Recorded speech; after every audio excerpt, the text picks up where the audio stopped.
Okay, we're good to go. Thank you for filling that. Um, my name is Jason Wetzler. I'm a former National FFA officer. I was a Western Region Vice President in 2013 and 2014, the son of two ag teachers, and that is about all you're going to learn about me today because we have some very, very, very distinguished and successful people here with us today. I'm going to do brief introductions, and you can see their names on the screen. But then we're going to dive into some questions. So let's just get rolling. We have Dr. Dwight Armstrong right here to my left, the former CEO of the National FFA organization. Give him a round of applause.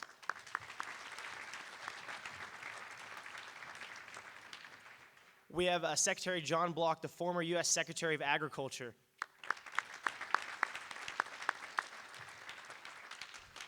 We have Mr. Glenn Stith, the former Vice President at Monsanto. And we have Mr. Stephen Brockshis, a former national officer and founder of Turva. So let's give him a round of applause as well. To start things off, I just gave a brief title in their name, and so we're going to ask each of the panelists to give a little bit more about themselves. Tell us about your FFA chapter, your FFA experiences, and then why you joined the FFA, and we'll just start with that. So whoever would like to go first can grab the microphone. Well, good morning.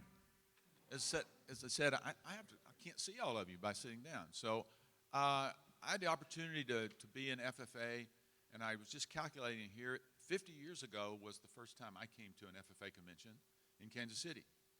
And I came from the great state of Kentucky. Yeah, I saw some Kentucky here. Lyon County chapter during a very western part of the state. We had about 60 in our graduating class, and except for two guys who decided to be in band, all the guys, now it's only guys at that time, so all the guys were in FFA. And I would have to say that Mr. Fowler, my ag teacher, was the reason that I went into the program, and he is the reason that I look back and say, that was the guy who cared more about what happened to me than anybody else I could think of outside of your parents. So, you know, I know you maybe at times don't think that. But so, and then I had an opportunity to go on from there and have a career in animal nutrition, be in the feed business, live abroad, be on the sponsors board, and help raise money for FFA. And then the past 7 years, I had the opportunity to be the CEO of this organization. So for me, FFA, ag education, agriculture has been a part of my life, and it's just been a great ride, and I look forward to exchanging some discussion back and forth with you.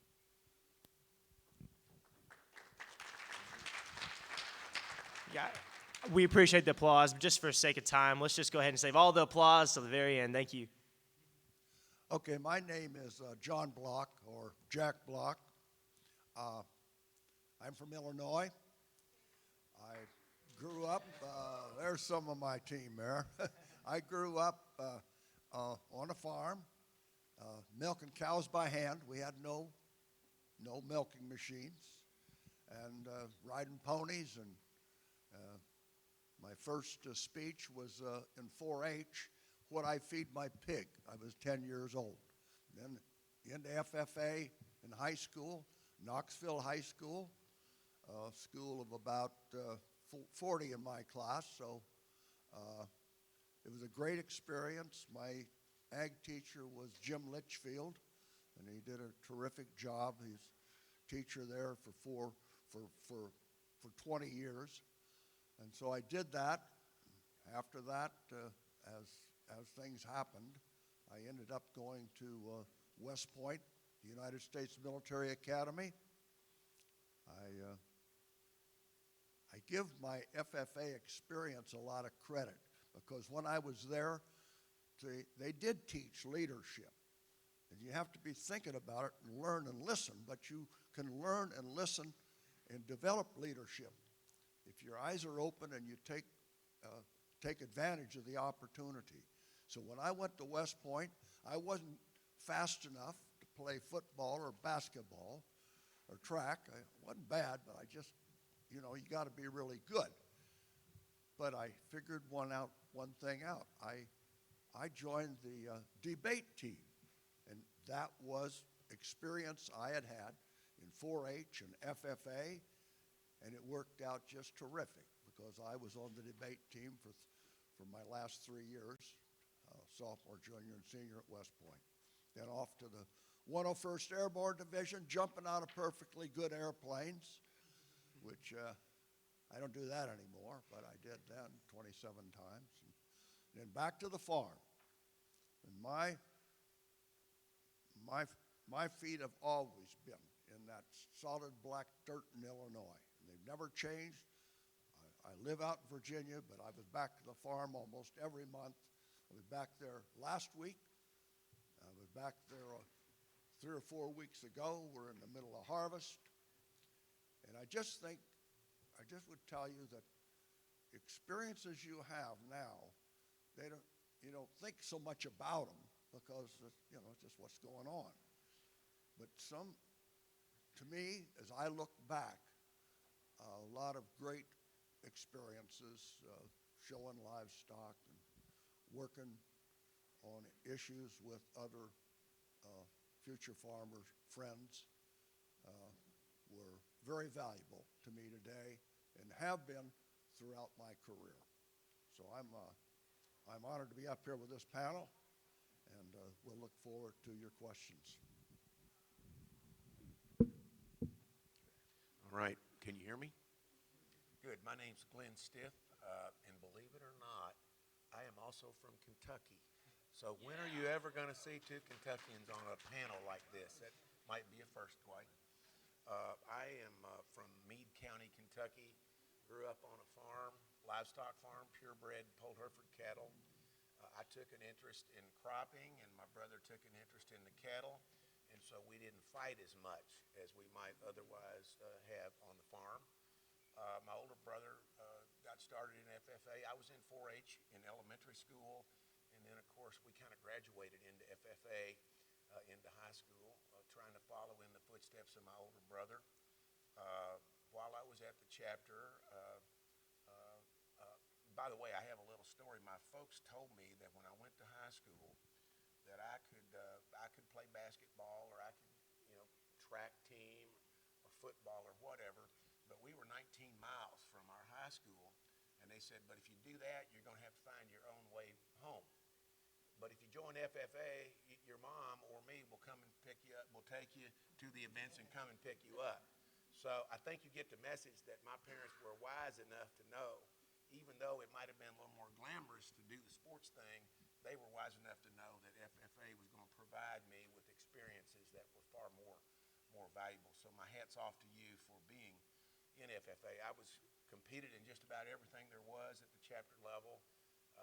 My older brother was state president. I became state president, and my younger brother became a state officer. So we're very, of course, proud of that and had a lot of fun.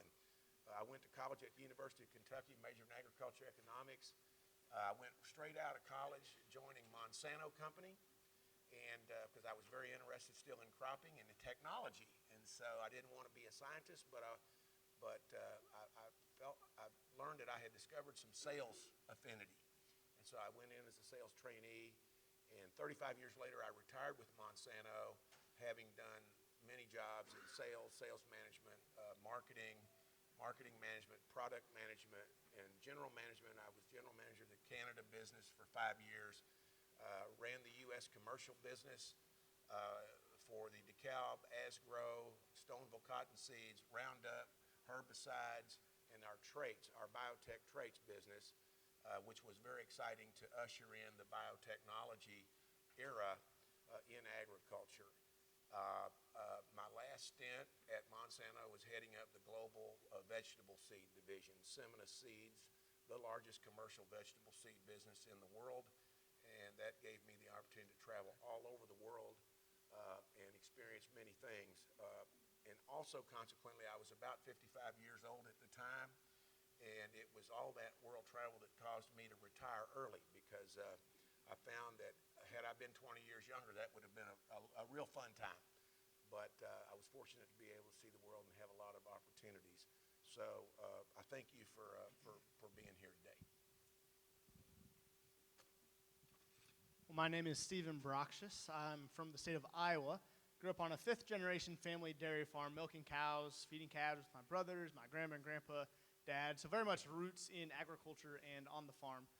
Grew up doing 4-H, and just like a lot of folks here, graduated into the FFA in high school. My ag teacher, Mr. Earl, was actually my neighbor, and he was my dad's ag teacher.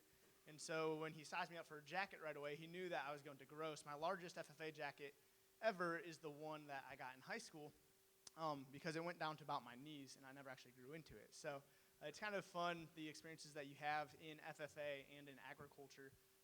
My SAE was working on my family dairy farm and working with the calves, really focusing on the nutrition side of things. And then from there, I'm currently a student at Iowa State University studying agriculture education with a minor in entrepreneurship. And so I've been fortunate throughout FFA to serve as a state officer and as a national officer, meet a lot of influential individuals. And so when I started to think about what I want to do for a career, what I want to get into, a large way to have impact is to create systems or to try something new. And so I started a company this past year that's been going really well, and I'm sure I'll share some stories about that as we get into the panel. But it's exciting to see that a lot of the connections that I've made through FFA, the people I've worked with, the people I've met, how you run into them later in life when you start doing some new and exciting things. So I'm just honored to be on the panel with such esteemed individuals and excited for the Q&A today.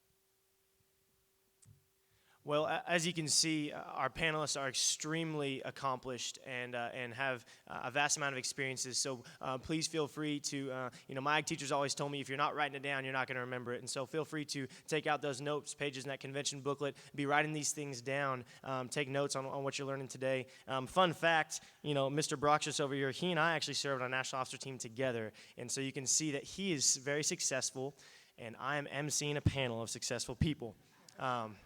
So, if you want to be successful, write it down so you're not an MC one day.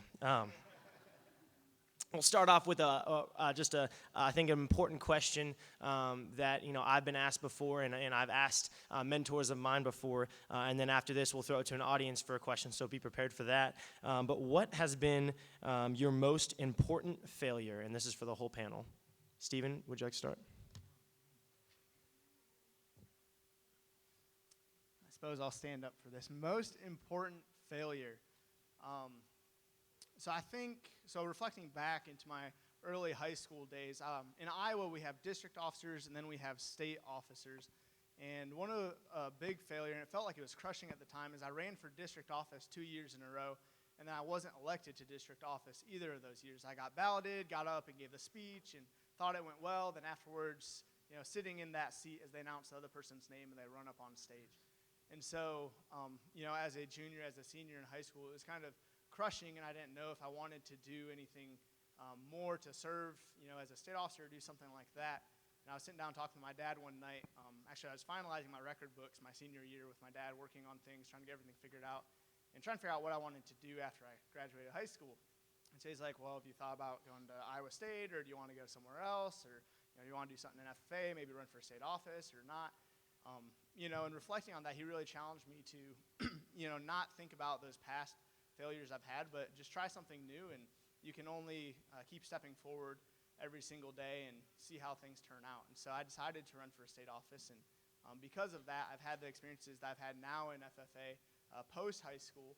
And those experiences have got me to where I am today of working on finishing up college and starting a company and getting to travel. I work for National FFA sometimes as well. And so I guess a big failure was just not being elected, but to district office. But if you don't see it as a failure, if you see it as something that you can grow through, then you can see a lot of success after that. I think that's an excellent question. I couldn't have thought of a better question to ask, and I think it's very relevant to everybody in this room, and it's an easy one for me. As I mentioned earlier, I was very competitive and enjoyed competing and kind of wanted to be, number one at everything I tried. And then when I joined Monsanto, I spent about 2.5 years in sales, and I was eager to get promoted into marketing, and I was able to get promoted into marketing after 3 years, only 3 years in sales. And then after 16 months in marketing, I had my first sales manager's job in East Central Illinois out of Decatur with 9 people reporting to me. And then I got promoted as marketing manager about 3 years after that out of Des Moines. And then I went back to St. Louis as a product manager. And a fellow that mentored me sent me to Washington University in St. Louis to get an MBA at Monsanto's expense, which I greatly appreciated. And I thought I was really on a roll. And as soon as I graduated from Washington University, I became general manager of Monsanto Canada, responsible for all functions in Canada. And I was a fairly young man that had moved through the ranks pretty fast, and I ran straight into some very, very difficult business conditions. And in trying to curry favor, if you will, with my bosses out of respect, I would essentially accept any number, a goal number that they put on me, and try to make it. And I had 2 miserable performance years and was in the process of losing my job, literally getting fired. And thankfully, our HR, and I was blaming everyone, by the way, but myself, for that failure. And thankfully, one night in Toronto, Canada, the HR lead for Monsanto Corporate, and I still send her a Christmas card to this day, took me out to dinner and said, "You do realize that you're a victim, and as long as you're a victim, you are certainly doomed to failure. You can turn this business around if you get the right team put together, and if you believe in yourself and you do the right work to do the analytics, put the right people in place, and lead them, you can turn this business around." And I literally went from the worst failure in the world to, I spent 5 years up there. First 2 were miserable. And because of that lady, and only because of that lady, I was able to shake it off and had 3 wonderful years, and that kept my career going. So believe you me, that was a failure when you run into that first tough situation and you want to be a victim and blame it on somebody besides yourself. So that would be one of my lessons here today. Don't ever be a victim. Well, I think they asked us to speak a little louder, so sorry if this gets too loud. I think my greatest failure, most important failure, was that right? I think relates back to similar to Glenn. I was a young faculty member at North Carolina State, teaching about swine nutrition and doing research, and even had some graduate students. But this job came open at the University of Kentucky. And being a Kentucky boy, I wanted to go home. That was a job I really wanted. And, so I applied for that job, and I put all my stuff together, took me in for an interview, and I knew it was doomed because the department head who was making the decision, he introduced me as Dwight Anderson, who was a basketball player at the University of Kentucky.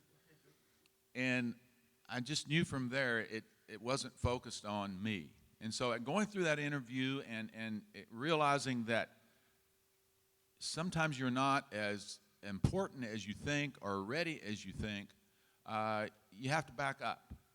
But those next few years back at North Carolina State were probably some of the best productive years of a young scientist and teacher that I ever had. And then Kentucky called again, but that's when I went up to go to work for a feed company up in Ohio, and it was one of the best decisions that I had ever made for my family and myself. So my message would be is that sometimes one door closes, and you have to sit back and examine yourself, because I wasn't quite as prepared as I thought. I wasn't quite ready as I thought. Probably shouldn't have even applied for the job.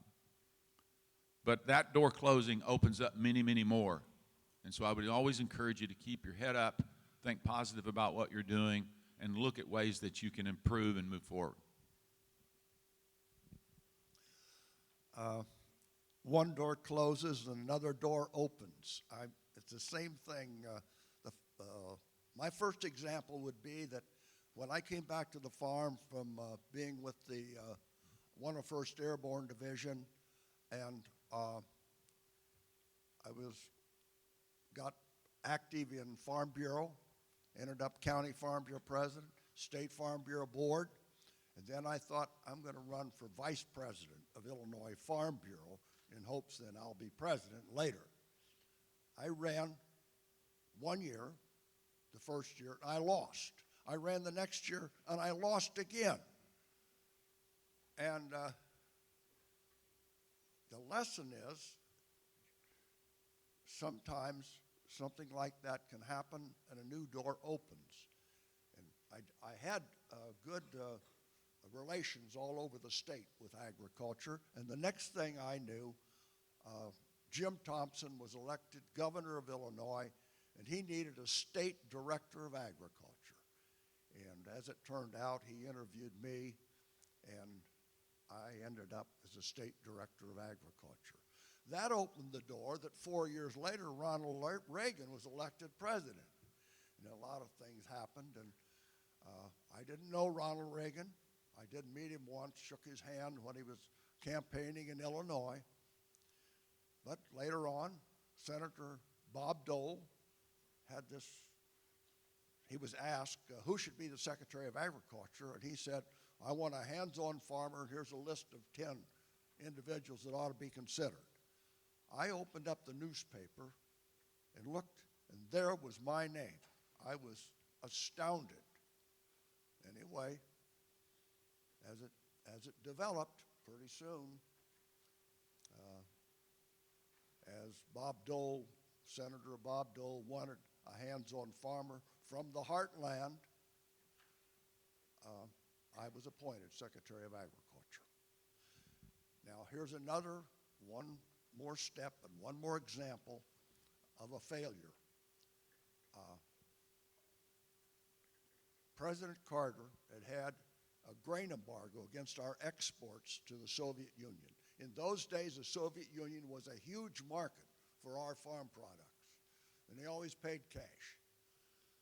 But Carter put an embargo on because to punish the Soviet Union for invading, you won't believe it, Afghanistan, and that was a long time ago. Anyway, the president, Reagan, in his campaign, had promised to lift the grain embargo, which of course would help get rural votes and everything. But in the very first cabinet meeting, it wasn't on the agenda, but I brought the issue up and asked if he would be able to lift that soon. And I had 2 or 3 other members of the cabinet, not people that I knew, but I was going to get to know them well, just climbed all over me and said, we're not going to lift that grain embargo, we're going to punish the Soviet Union. Well, it didn't get lifted for a while. Pretty soon, the president got shot in the spring, 1981. But as he recovered, what I did, he didn't give up. It's persistence. I will tell you, persistence pays off. And I worked with other members of the cabinet and found a team that was strongly behind lifting that grain embargo. And when the president got back from the hospital, back to the White House, he called me in, and he lifted the grain embargo. Disappointment at one time turned around into something good for agriculture and a great success in my judgment. Thank you. Just by a show of hands, how many people's families are directly involved in agriculture?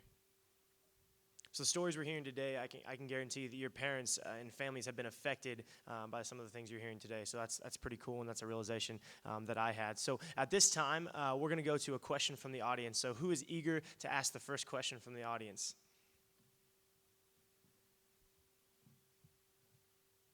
Awesome. Well, you say your question, and I'll go ahead and repeat it on the microphone.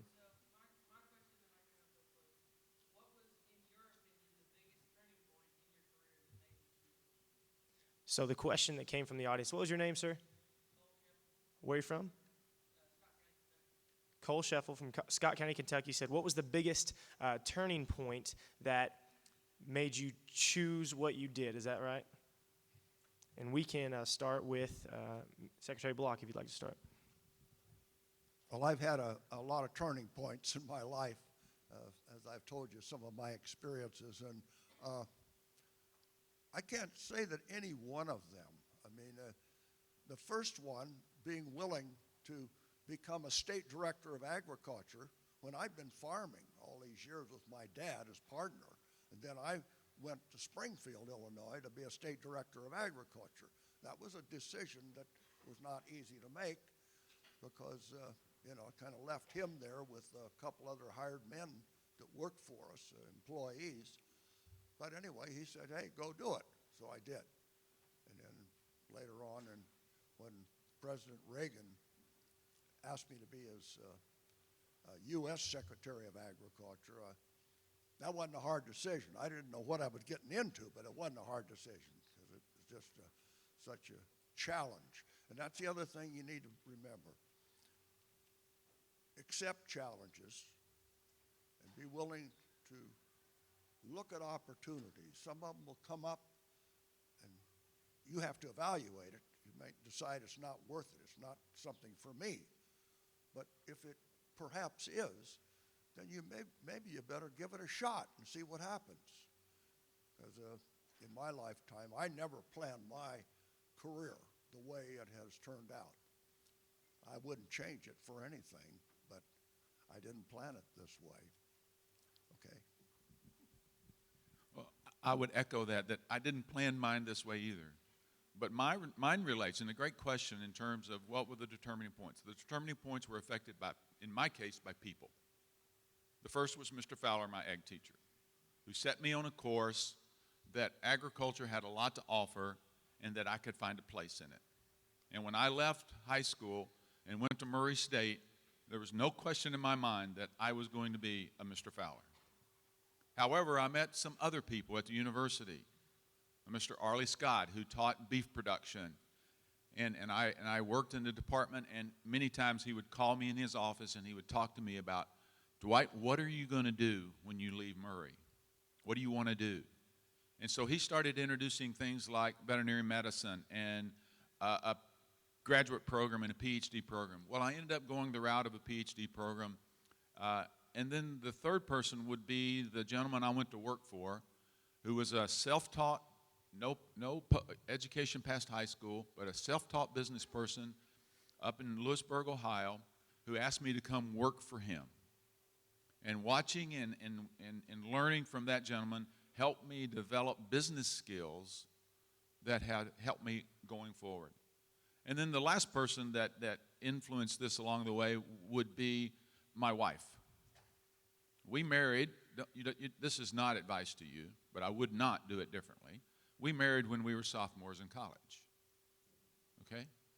But she has always been that person who always was there to see the best and to always say, why wouldn't you go after that opportunity? Why wouldn't you look at that other, behind that other door? Never like, oh, we can't do that because. It was always, why can't we?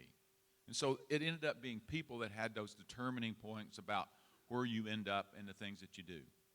And I think for those of you that can plan your future, and some people can do that and make it happen, but sometimes I'm like Secretary Block, that we have to make sure that we're listening and taking to those doors that are opening.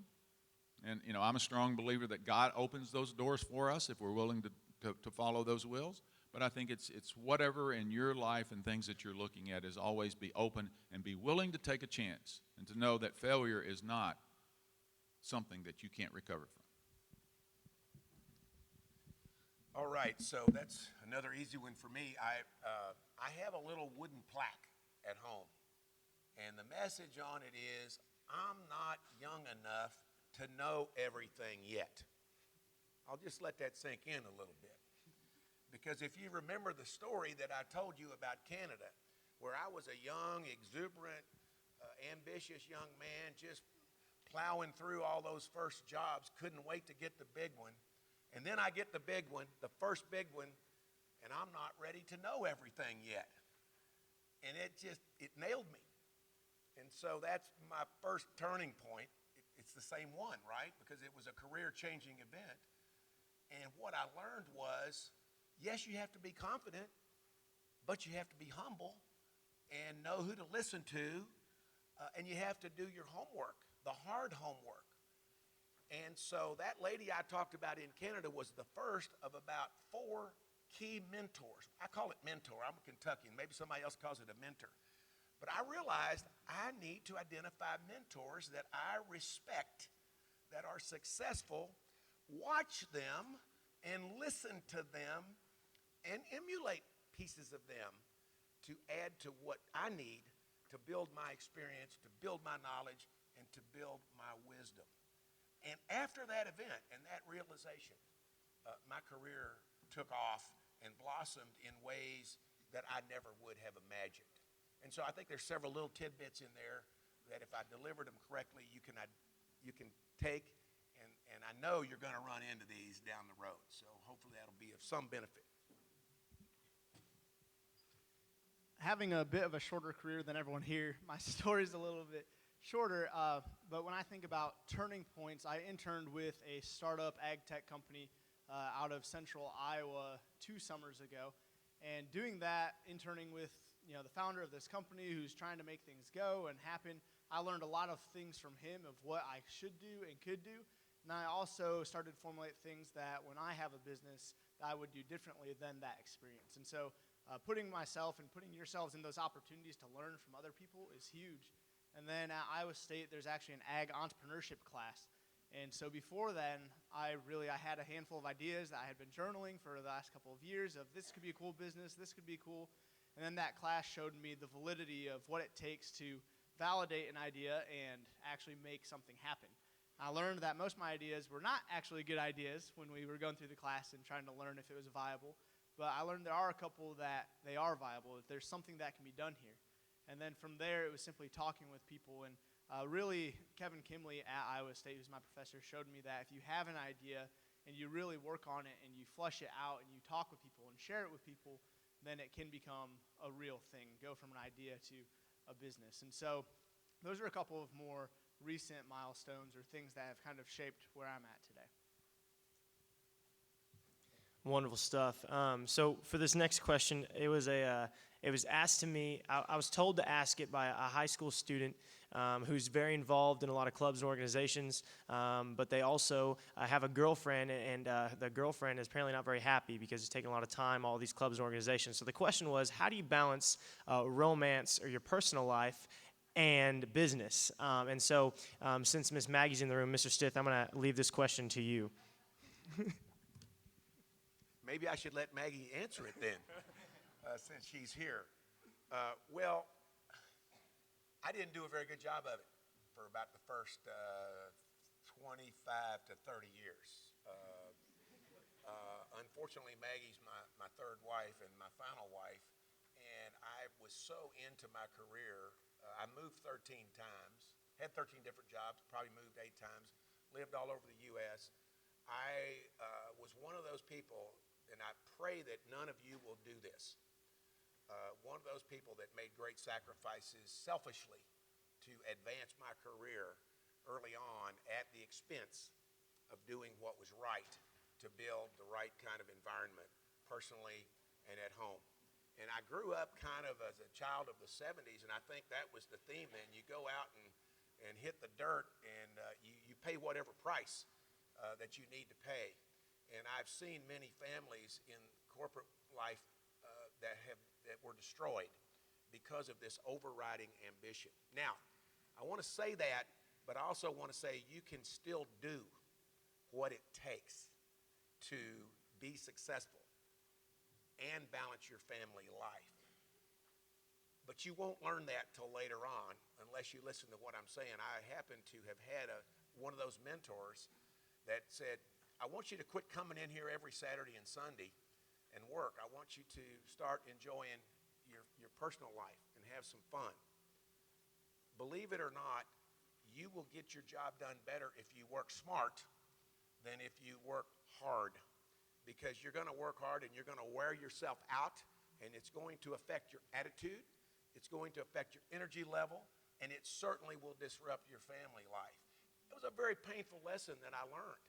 Now, at the same time, I do want to say, you got to go out there and get her done. So I don't want you to, it's a balance. It is truly a balance. You do have to, sometimes the ox is in the ditch and you have to pay the price.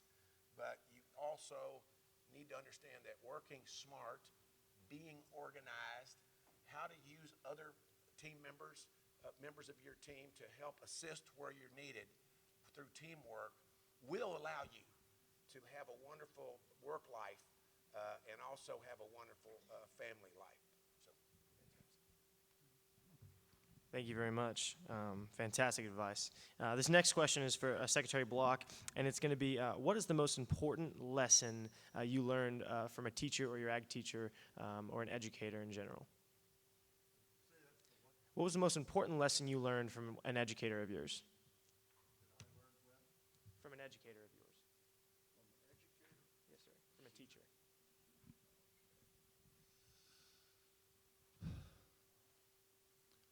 Well, I've had quite a few teachers over time when you think about it.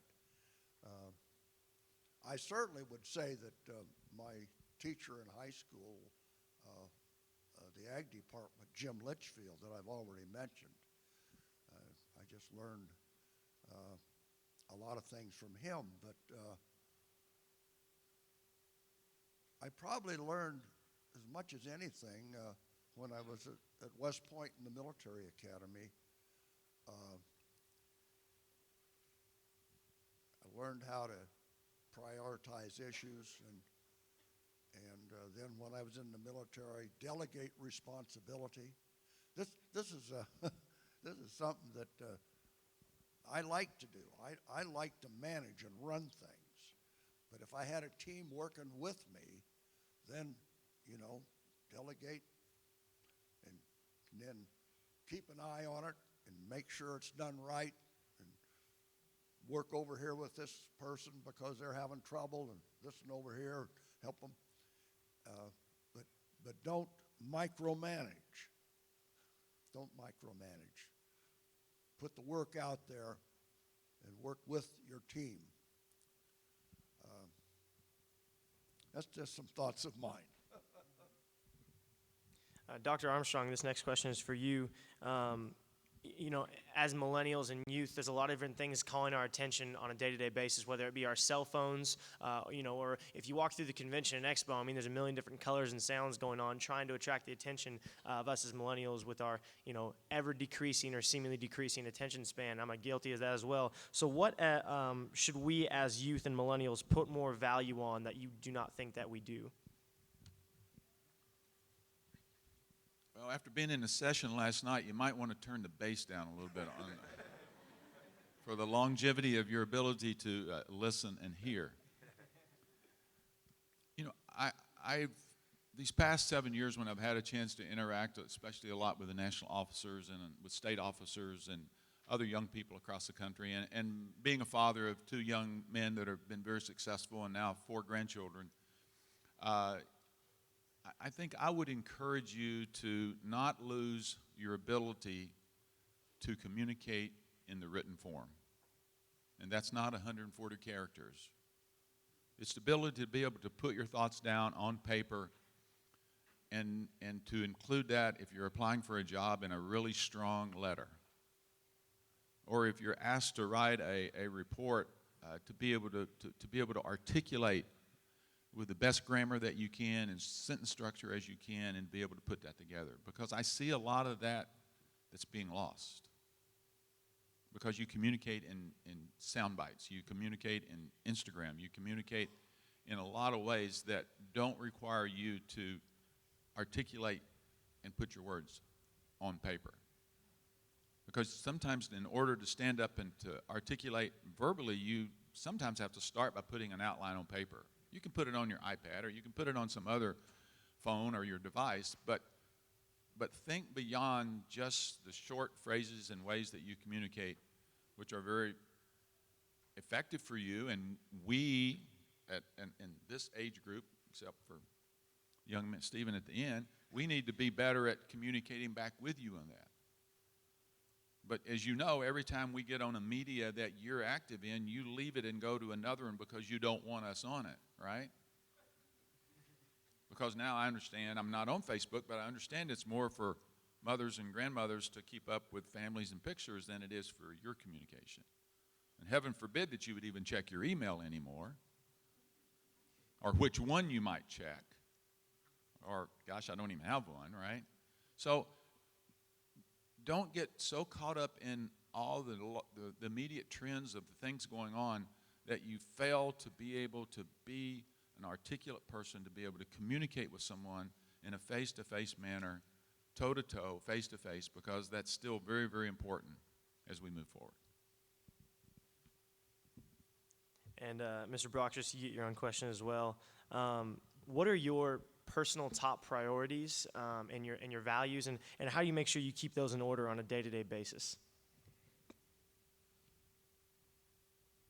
So I've been thinking actually about that a lot right now. So I'll be graduating from college in May, and it's interesting. You go throughout high school, and then there's kind of assumed something you're going to do. Oh, I'm going to find a job. I'm going to get an internship. I'll go to school somewhere.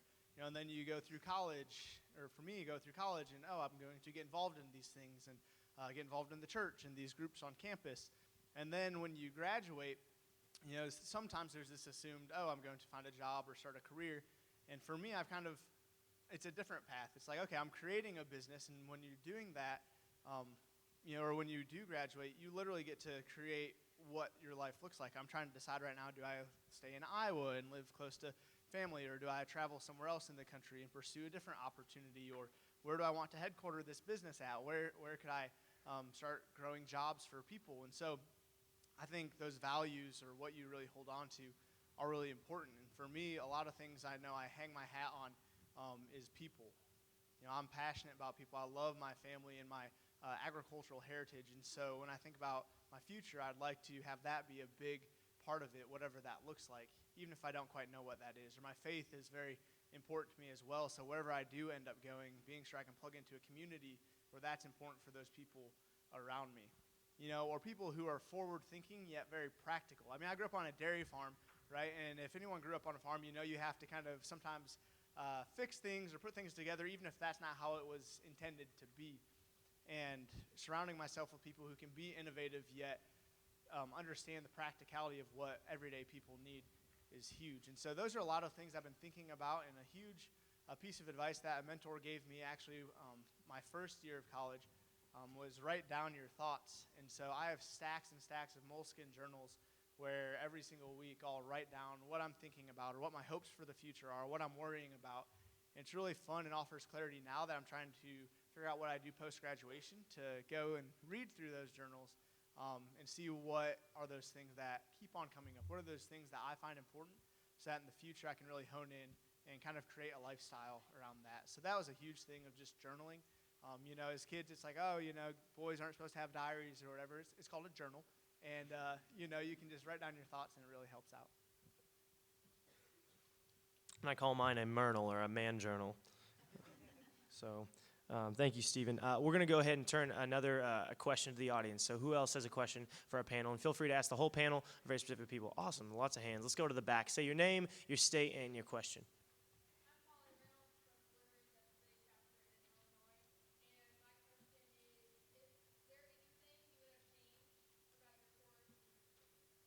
So her question for the camera, is there anything that you would have changed about your career looking back?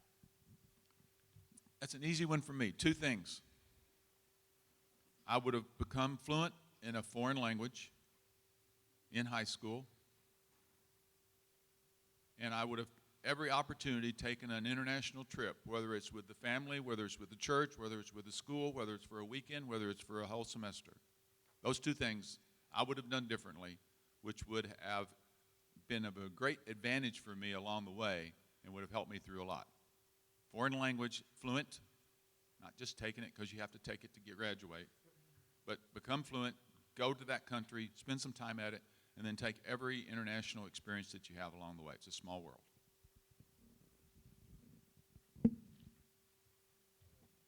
Well, I would say that, how many heard Abra's talk this morning? Abra, the retiring address? What'd she say? What was the theme of it? All right. Well, I would have thought everyone would have remembered that. But that is right. When you're just starting out and you're young and you're laying the foundation for your future lifetime career, your best asset is listening, and listening to folks that have the credibility and have demonstrated the success in the areas that are important to you in your chosen field. And if you just do that, you're going to lay a real strong foundation and get off to a really good start. And I agree with Abra, hearing is not the same as listening.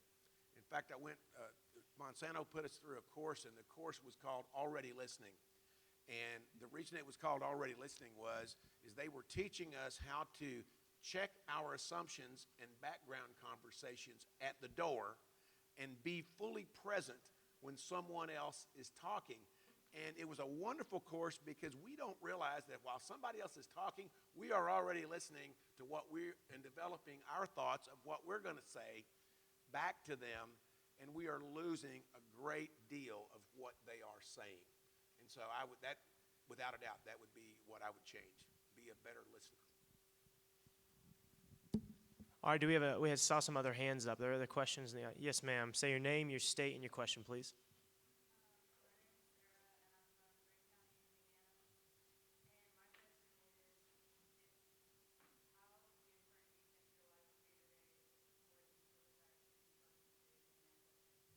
So Sarah's question was, how different would your life be today if you were not in the FFA?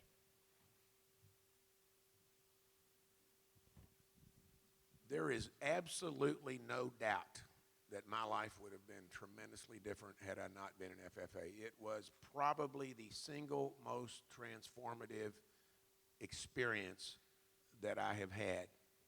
And I want to echo Dwight, I credit the two people that are most important in my life, next to my parents, are my two ag teachers, Jim Greer and John Strebel. And of all the things that I could have gotten involved in high school, and I was involved in quite a few things, I didn't learn but a fraction from all those other things that what I learned through my FFA experience. Just a thought on that. I've never thought about that question, how a life would have been if I hadn't been in FFA. But I'm glad I was in FFA because I think it helped build a foundation, which I've used throughout my life. And so I'm glad we did it, okay? Yeah, I'm the same. The only thing I could think of is that when I was at Murray State, all the young men at that time had to take ROTC. And I kind of liked it, and I probably would have gone into the military through an officer training program. I could have gotten there, but FFA helped me keep the direction the other way. And when we say FFA, please know we're talking about agriculture education and FFA, because they don't exist without two together. And that what takes place in that classroom gives you that fundamental information and background. And all of us use that information we learned in the classroom and tied that with your SAEs and your leadership from FFA. So please keep that in mind as you're going through.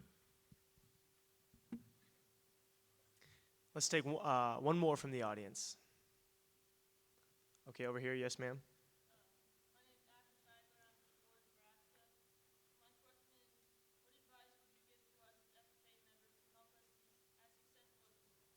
So her question was, what advice would you give to them as FFA members to help them achieve the success or similar success that you have achieved?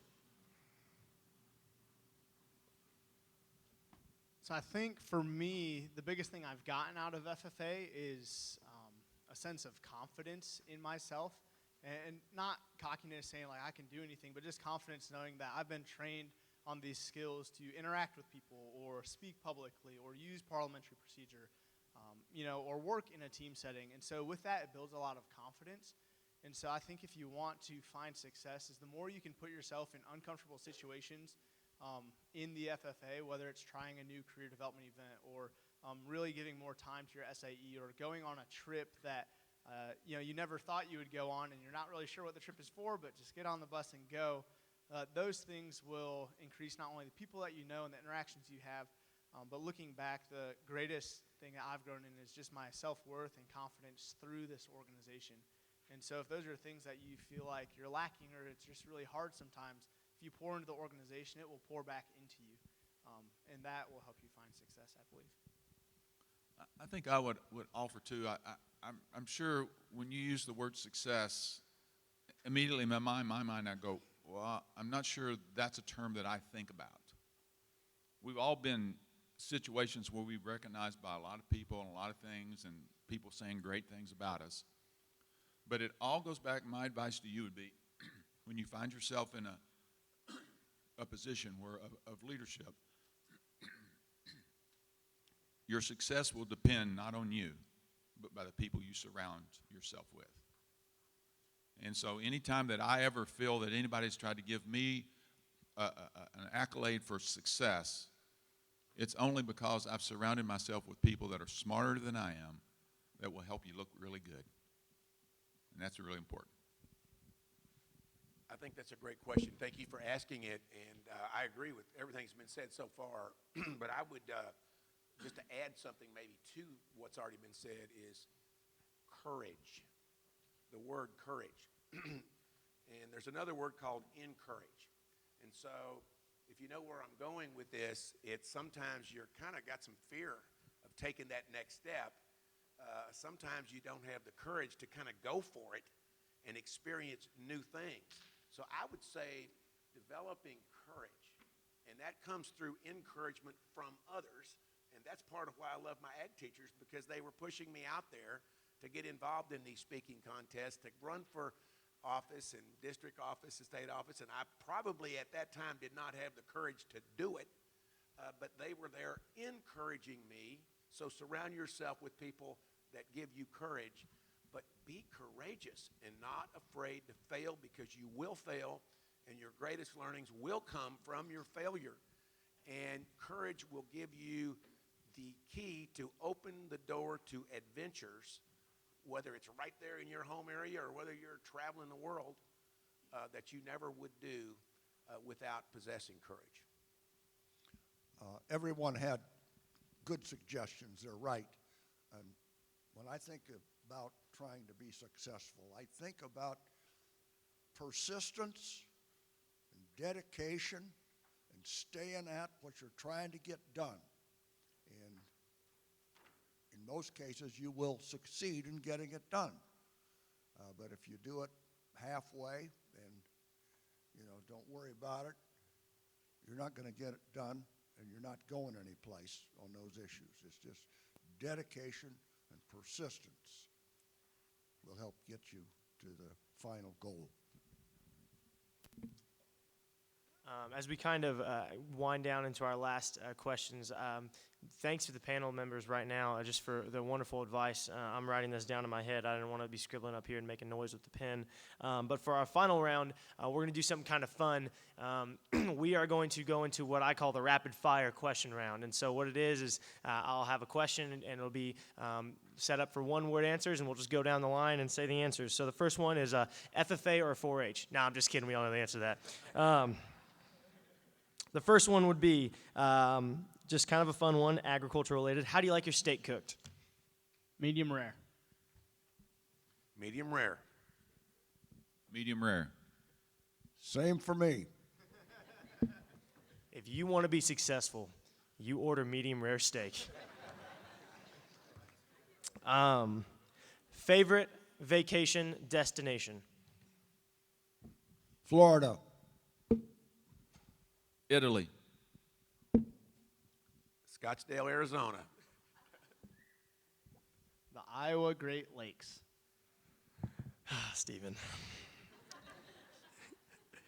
What was your supervised agricultural experience? Dairy placement.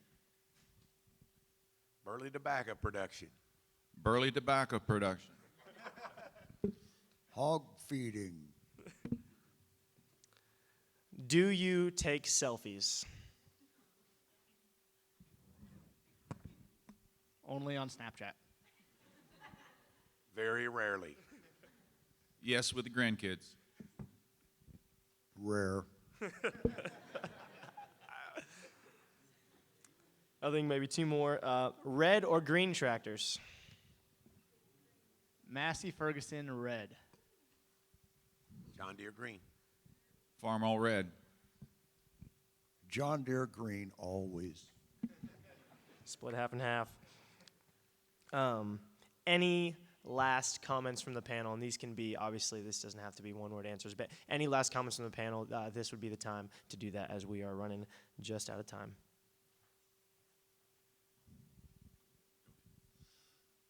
I think I've said all I need to say. I hope that you've enjoyed it and got some advice, and hopefully it's good advice. continue to live the FFA motto and just be kind to one another, but also enjoy yourself along the way.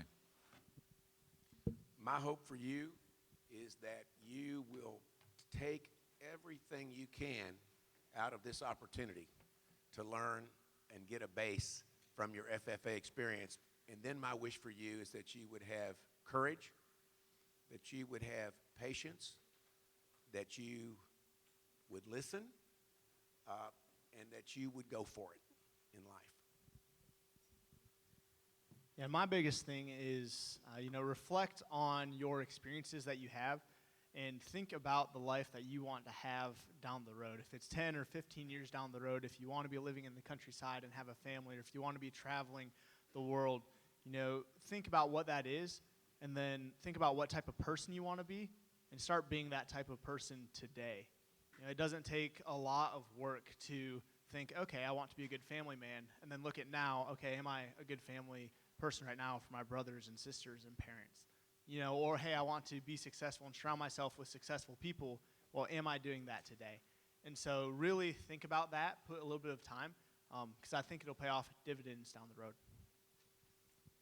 Ladies and gentlemen, what we'll do before we thank all of our panel members, we're just going to have a presentation of some plaques, and so we'll do this one by one, and as we do that, feel free to give a rousing round of applause. So the first person we're going to thank is Secretary John Block.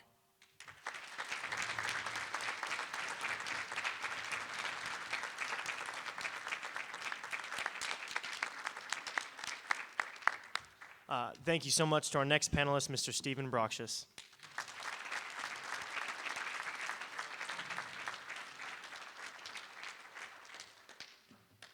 And next, Dr. Dwight Armstrong.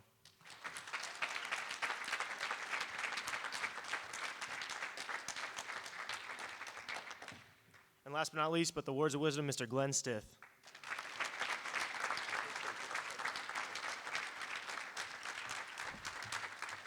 FFA members, I hope you realize the amount of knowledge that was dropped here today. I mean, if you walked away having not learned anything, that's on your own fault. So please take this, use this.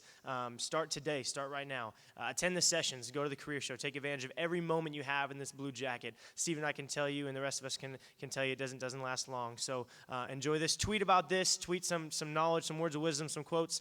Feel free to come up and meet our panelists right afterwards. They'll be sticking around for a few minutes for pictures and follow-up questions. So thank you so much for coming, and enjoy the rest of the convention.